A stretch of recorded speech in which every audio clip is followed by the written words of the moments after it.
Los gastroenterólogos tenemos un gran papel en los tumores neuroendocrinos porque estamos involucrados casi en la mayoría de ellos. Y el propósito de esto, de lo que debe saber el gastroenterólogo con tumores neuroendocrinos, es conocer la presentación clínica y endoscópica y los puntos críticos en el pronóstico, dar la recomendación al paciente, referencia al especialista adecuado para el estadiaje y el tratamiento. Los tumores neuroendocrinos gastrointestinales o en general van en ascenso, y en los Estados Unidos, como pueden ver acá, hay un incremento con relación a la incidencia en el 1973 al 2004, fíjense, 1.9 por cada 100.000 habitantes a 5.25 por cada 100.000 habitantes. Y eso, aquí lo pueden ver gráficamente, como los tumores neuroendocrinos van en un ascenso, mientras que el resto de los tumores se mantienen más o menos estables. Esto se debe, obviamente, a que las mejoras en la tecnología para el diagnóstico. ¿Pueden bajar la luz acá, por favor, un poco? Entonces, en cuanto a la parte, ¿por qué los gastroenterólogos tenemos importancia en estos tumores? Porque fíjense dónde estamos involucrados, casi en todas partes, exceptuando el pulmón y el timo, porque en lo demás todo es tracto gastrointestinal o páncreas.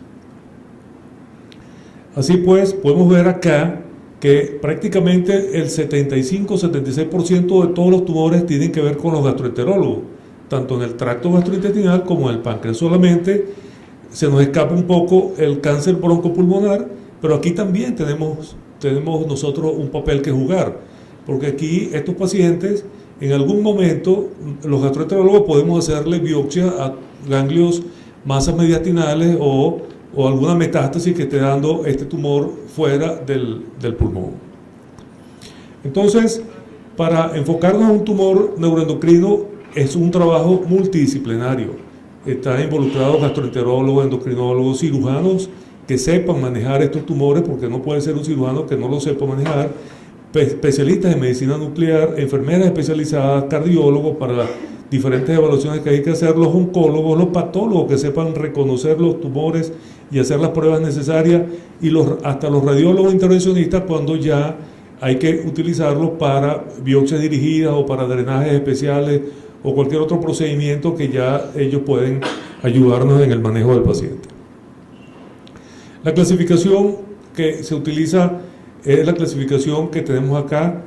Lo clasificamos obviamente en 3 grados, el grado 1, grado 2 y grado 3, dependiendo obviamente de los gastrointestinales, del número de mitosis por campo y el porcentaje del KI67, y los tumores del pulmón y del timo tienen un poco, se aceptan menos mitosis con relación a los tumores gastrointestinales. Igualmente, lo vamos a clasificar en bien diferenciado, y en este grupo van a estar los grados 1 y los grados 2, o pobremente diferenciados los grados 3. En cuanto a la clasificación TNM que utilizamos, es esta, y la diferencia con los adenocarcinomas básicamente está en lo siguiente. En el T1 se utiliza, además de su ubicación a la mucosa, el tamaño. Entonces los T1 en el estómago hasta 1 centímetro, limitados a la mucosa. Una vez que pasa de 1 centímetro, ya es un T2. Y los ganglios no los clasificamos como el adenocarcinoma, sino solamente si hay ganglios o no hay ganglios. En cuanto a los diferentes tumores neuroendocrinos que vamos a encontrar en el estómago, los podemos encontrar por diferentes razones, y para eso utilizamos esta clasificación de Randi, que tiene su tiempo pero que todavía es aplicable. Los T1, los tumores tipo 1, neuroendocrinos tipo 1, que están asociados a atrofia gástrica, y estos pacientes presentan una hipergastrinemia altísima, 2.000, 1.500, 6.000 de gastrina. Los tumores tipo 2, que pueden presentar y van a presentar también niveles de gastrina similares al tipo 1, pero que se presentan el síndrome de Zollinger-Ellison porque tienen gastrinomas, y su presentación en la mucosa gástrica es completamente diferente. Y los tumores tipo 3 son los tumores neuroendocrinos solitarios sin gastritis atrófica y sin Zollinger-Ellison. Aquí podemos ver cómo observamos nosotros un tumor neuroendocrino. Fíjense la mucosa circundante tipo 3, mucosa circundante es normal, y esta lesión era un grado 1 o 2. Este es un caso de una hipergastrinemia tipo 1, paciente de 60 años de edad, con una gastrina de 2000, conocida desde hace 25 años con este problema, y múltiples tumores neuroendocrinos gástricos diminutos extirpados en varias oportunidades con asa fría o con pinza, con asa de diatermia o con pinza de biopsia. Seguimientos anuales o bianuales desde hace 20 años. En marzo del 2015 me la refieren para una evaluación por econdoscopia y descartar gastrinoma. La pared gástrica era normal, sin evidencia de tumor ni engrosamiento, y luego, un mes después, se le hace una endoscopia de alta definición y con magnificación, y les voy a mostrar las imágenes para que vean cómo se ven estas nuevas imágenes con estos equipos de alta calidad. Aquí pueden ver una imagen de luz blanca, y fíjense que la mucosa es rosada, y apenas podemos ver aquí, hay algo pequeño rojo, algo aquí pequeño rojo, y algo aquí también que pareciera sobresalir un poco. Esta imagen ya es con magnificación y aplicando una técnica que se llama NBI, y corresponde a esta lesión, y observan que hay una pequeña elevación, pero que tiene un patrón bastante regular. Esto es normal, esto es un pólipo hiperplásico, esto no tiene ninguna lesión. Pero cuando aplicamos la misma técnica de magnificación a esta lesión, observen cómo aquí viene el patrón normal y aquí hay un cambio abrupto y se pierden los vasos en el centro de la lesión. Luego, aplicando NBI, esto con luz blanca, y aquí con NBI, pueden ver cómo se puede detectar mejor el cambio del patrón y cómo en el centro no hay vasculatura y hay unos vasos aislados. Aquí con la magnificación que llega más o menos a 70x, ven unos vasos aislados con pérdida del patrón vascular y mucosal en el centro. Este es un tumor neuroendocrino, este que está acá, que es el que estaba al lado, que es este, no es un tumor neuroendocrino. Entonces así lo podemos diferenciar endoscópicamente. Aquí esta es la otra lesión más pequeña, observen que apenas una pequeña manchita roja, aquí igual pérdida del patrón en el centro, y también era otro neuroendocrino. Entonces este paciente, en vista de este problema, le evalúa a un cirujano, y el cirujano le ofreció una posibilidad de una gastrectomía total, porque la paciente estaba cansada de tantas endoscopias. Entonces, ¿qué hacemos? ¿Qué vamos a hacer? Tomar biopsias de las zonas descritas, resección mucosal endoscópica, le hacemos gastrectomía total al paciente, le hacemos seguimiento. ¿Cómo lo seguimos?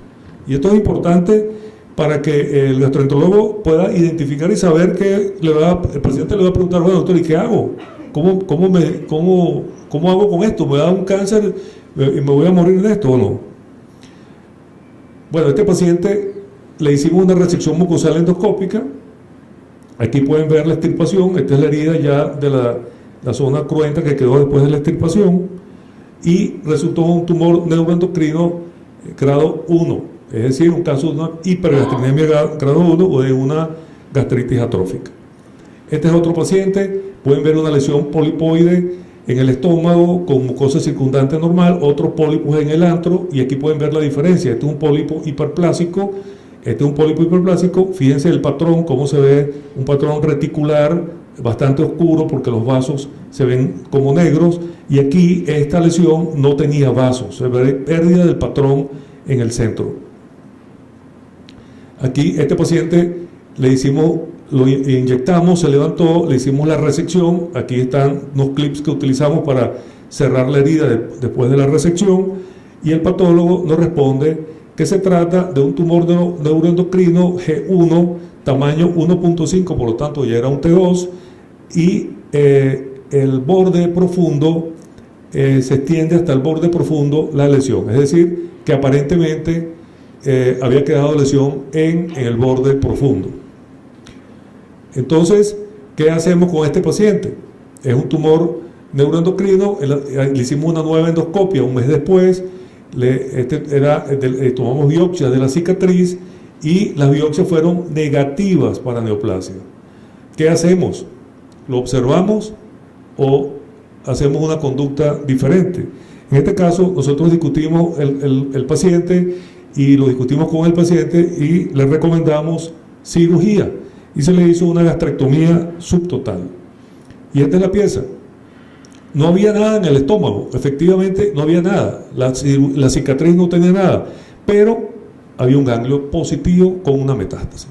Entonces hay que tener mucho cuidado en el manejo de creer que podemos curar todo con endoscopia, y no es necesariamente así. Entonces hay que discutir con el paciente, evaluar todas las opciones y que en esa discusión salga una decisión consensuada entre pacientes y médicos. En cuanto a los tumores del intestino delgado, que son bastante también frecuentes, igual aplica la misma clasificación de los tumores por tamaño, y luego, pero aquí después de 1 centímetro también ya son tumores T2. En el colon y en el recto también hay cambios también en cuanto a la clasificación, y los tumores T1 se subclasifican en T1A hasta 1 centímetro y T1B entre 1 y 2 centímetros. Y el T2 es todo tumor que infiltre la muscular propia, como los adenocarcinomas, pero también mayor de 2 centímetros. Aquí podemos ver un ejemplo de un tumor neuroendocrino. Esto es fíjense la fecha, esto es del 2001, lo llamamos así en aquella época, y aquí la parte endoscópica, cómo está cubierto de mucosa sana, y se pueden ver estos vasos que son típicos de los tumores neuroendocrinos del recto. Y aquí la lesión por ultrasonido endoscópico, cómo el tumor está limitado a la capa mucosa. Por esa razón se pudo extirpar, y una resección curativa 100% por endoscopio.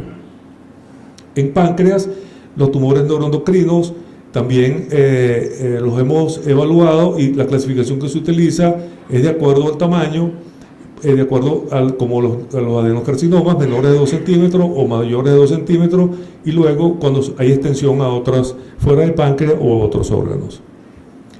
Y los tumores del apéndice, que estos sí son difíciles para nosotros hacerle el diagnóstico, pero que básicamente los cirujanos son los que encuentran esto después de la cirugía.